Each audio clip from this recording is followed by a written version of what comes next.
staying with my sister and bro-in-law for the week while working on a painting project. It's really nice and peaceful, slow pace of life here.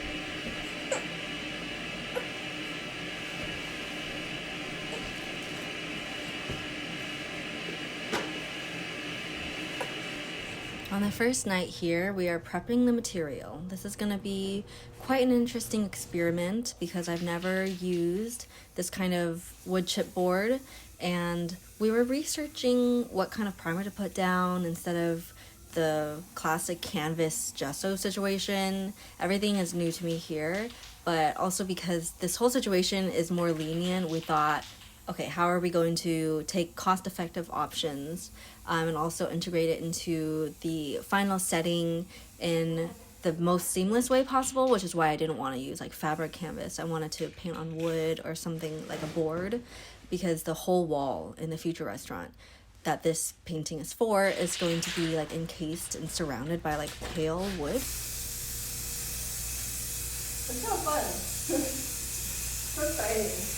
Something that we've never done before. Yeah. So we actually found like one really obscure video of a painter saying that if you use this car paint primer and spray it on, it acts as a really nice and smooth surface. And the trade-off is that it will eat a lot of the paint, but we're like, okay, let's just go with this. This seems better than like some kind of other wood sealant solution. We're very like dubious to start, but just winging it. It does kind of feel like I'm drawing on like a table, like an office desk. Like the texture is just odd. Should I like break out some of the thinner? Probably. So for the underpainting, I like to stick to 1 to 2 colors, and here I'm using an olive green. I brought in a little bit of, I think, cadmium red light, and when you mix them together, it will neutralize and like kind of produce a brown, so it would like darken. So those are the 2 colors that we started out with for the outline of the sketch. I'm vlogging it as like MoMA style. This is what you see at MoMA. It's because I don't know how to zoom in on the camera. Oh, I think it's on. Oh. What is MoMA style? Like, you know, like those art documentaries where it's like kind of poorly shot with like very profound like voiceovers about like, oh, when I make art, blah blah blah blah blah blah blah blah. Art is the air I breathe. My anxiety is the antidote to my anxiety. Something about a painting is never finished when I have my hands on it. I kind of disagree. I know a lot of people are like, oh, like, the thing about art is like you never know when it's finished. I think you know when you intend for it to be finished. How do you know when it's finished? When you intend for it to be finished, then it's finished. What if you change your mind? Don't change your mind. You're allowed to change your mind. You can look at something that you did for like 2 weeks and then look at it 2 years later and be like, it's not done. But then it's like, you don't want to disrupt what it represented in that moment in time.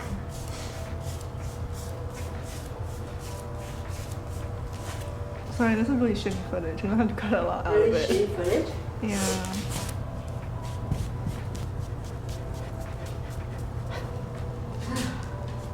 I like my mountaintop. Huh? I'm admiring my mountaintop. Yeah. It's a good mountain.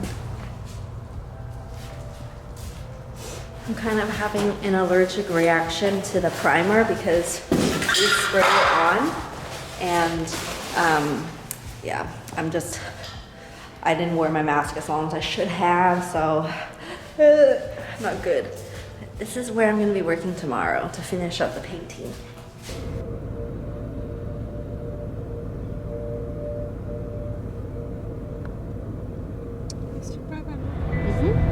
It's nice up there with the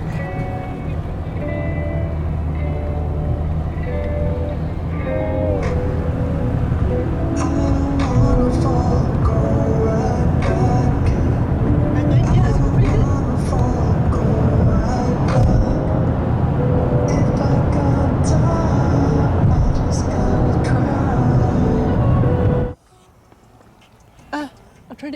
It will clean my mouth. It's hard. It's hard to look. Not a single one in my mouth. I got one.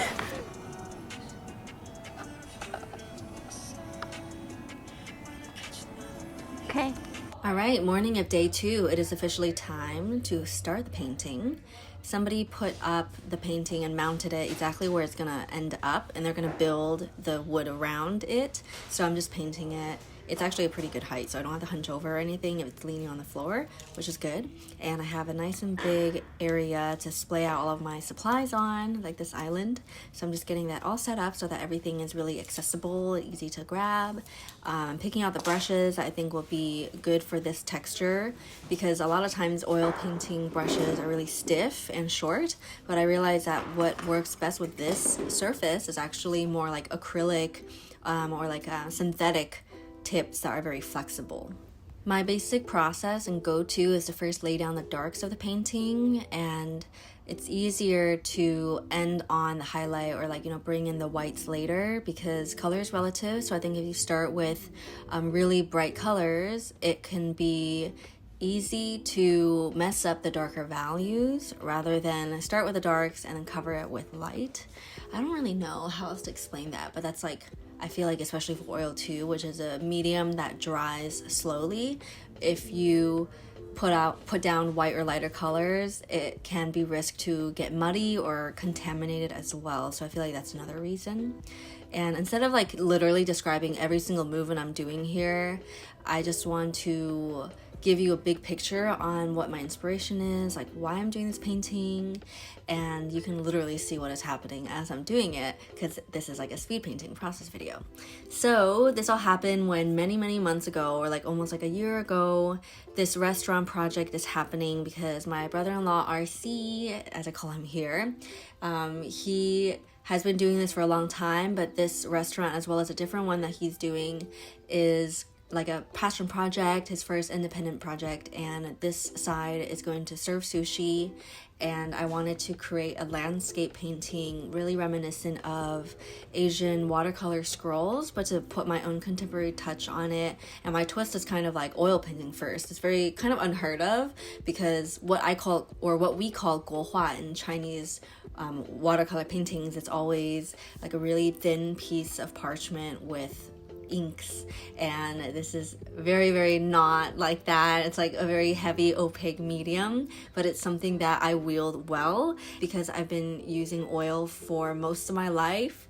I know what to expect from it and how to control the colors and all of that, and I just think it's interesting to kind of mix different realms together. So I was okay, I'm gonna create a landscape but with oil. And I was thinking, what if I can combine mark making that is very watercolor like more wispy mark making with broader strokes, very flat color that's almost graphic, and the result would produce something new, something that I honestly don't even know what it's going to end up looking like. I'm going to show you my preliminary sketches later. I did not do a lot of mock-ups because, one, thanks to nepotism, that I got this job, lol. Okay, no, I mean, yes, my first commission, it's someone that I know, it's my connection, but I really do treat this and approach it in a very professional manner, and the relationship is very professional in this instance, just FYI. And the sketches though, because I'm less nervous of letting the client down because they trust me so much and my expertise, I'm just this is what I'm gonna do. I don't have to show you the final mock-up because TBH, in this project, I don't even know what the final is gonna look like. I know I want it to be excellent. I know I'm gonna give it my all, but one of the splendors of oil painting for me is how it creates itself as I discover, as I paint and as I discover. And obviously I think in the commercial world that's not reliable, and I need to be more predictable in the future for my own sake and for the sake of working with clients that want to see or get a feeling of what it's gonna end up looking like. But okay, back to my original point. In this case, I was I know it's going to be a landscape. I know it's going to be kind of realistic mixed with a lot of mark making, but with that said, I literally did not sketch very much because there's only so much you can do when you use graphite on paper. You just can't plan for the mark making that will exist when I'm like using a brush and paint thinner and like improvising. And that's like one of my favorite parts of painting, period. It's like, it's not binary, it's like not black and white. You can't engineer it, like human error. That is what makes it so beautiful. So here I am, just adding color and kind of tweaking it as I go along, really trying to preserve as much as the underpainting as possible, because I really love some of the descriptions of the mountains that my sister did with like the olive and on top of the gray. In my like past experience painting on white canvas, I have to work a lot harder for the underpainting because I'm trying to like cover up all of the white, or else it kind of is disruptive when I'm trying to like put in the values and like you're constantly like seeing a white background, or like you can see bits of the white canvas poking through your color, and that's not what I want. Quickly going back to what I said about sketches for a quick second. Yeah, I didn't make a lot of sketches, but it's kind of an excuse because I originally did intend on doing more like mock-ups or at least some painting sketches, because even though you can't really emulate it with graphite, I could have painted and at least tested out the palette on canvas or like try to buy wood chip, but I did run out of time. Basically, all of this happened very quickly and I had to travel to Boston. I had 2 days to execute this, and they had to acquire the wood from where the contractor was ordering the rest of the supplies from. So it was kind of also like logistically not like I could just pop over to the art store and work with something I'm familiar with. But now that this is editing Annabelle talking to you, I'm very glad that everything fell into place and everything worked out, because a part of me did feel very anxious before picking up the brush, thinking like this could be a total disaster. This could be like, you know, I'm in the laboratory experimenting and it could completely go wrong, and at least, you know, I would just have to be disappointed and come back, probably like take another train from New York to fix it if I ran out of time this time. But worked out, and kudos to myself because I think I am experienced enough to kind of know what I'm doing. So I feel like deep down I didn't do more ahead of time because I was like, I think I could wing it and be fine. But any future clients who might hire me, I promise I will be more responsible, okay? So yeah.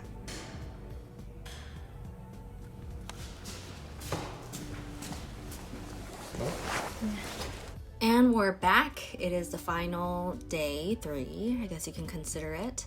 And just a quick snapshot of what it looks like now that everything is dried.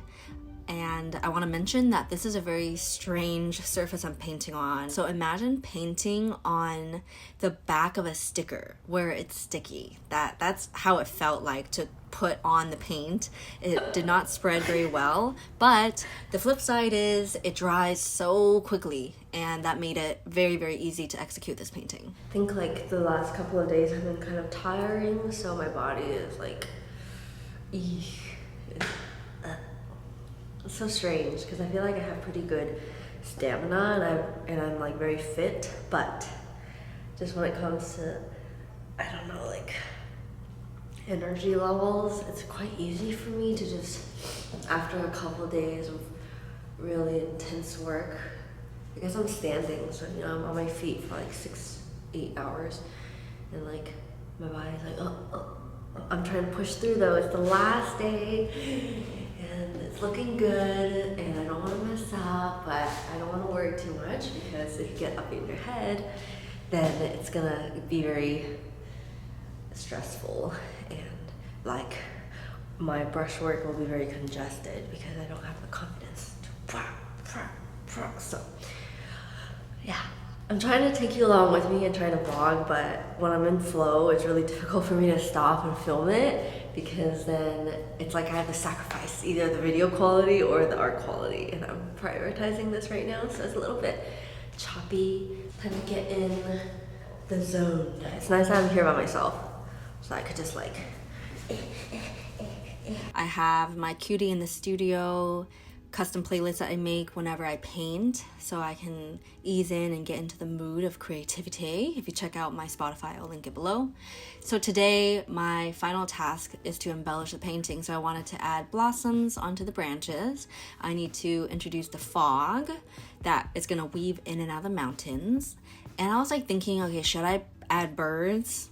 But I was like, am I really throwing in every single Asian painting cliche there is? I think I'm just gonna like leave it at that. And also the scale would be kind of strange because with the sun, and if I add like the bird formation in the clouds, and it's like, I think it speaks for itself. So I left it at that. And I almost added a figure under the tree on the foreground, but I half ran out of time and half decided that it was enough to just leave it to be landscape-ish. So landscape-ish, I don't even know what that means. To be like figure-free.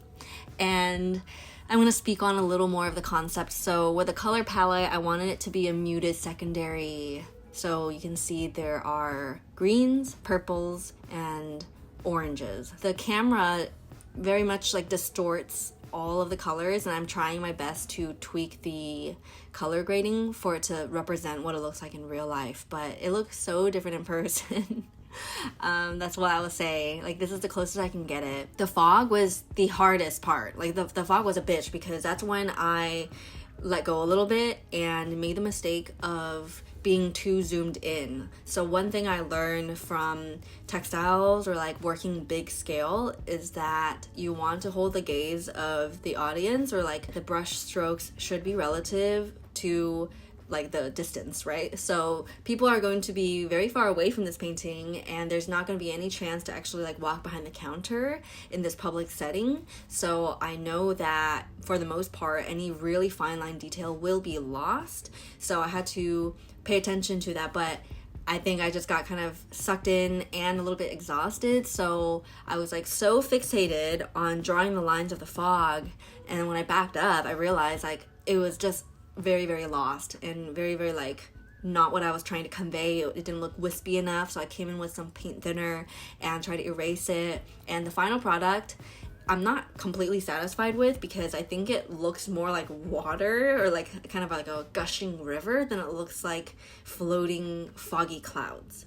But I'm glad that it still kind of has that glow that fog has. But I will say, like, my final notes is like, I feel like this would be perfect if the fog went well, but you know, life's like that. Sometimes you just can't win them all. The end of the workday came and I was like, okay, I'm gonna call it. I'm gonna intend to call it finished.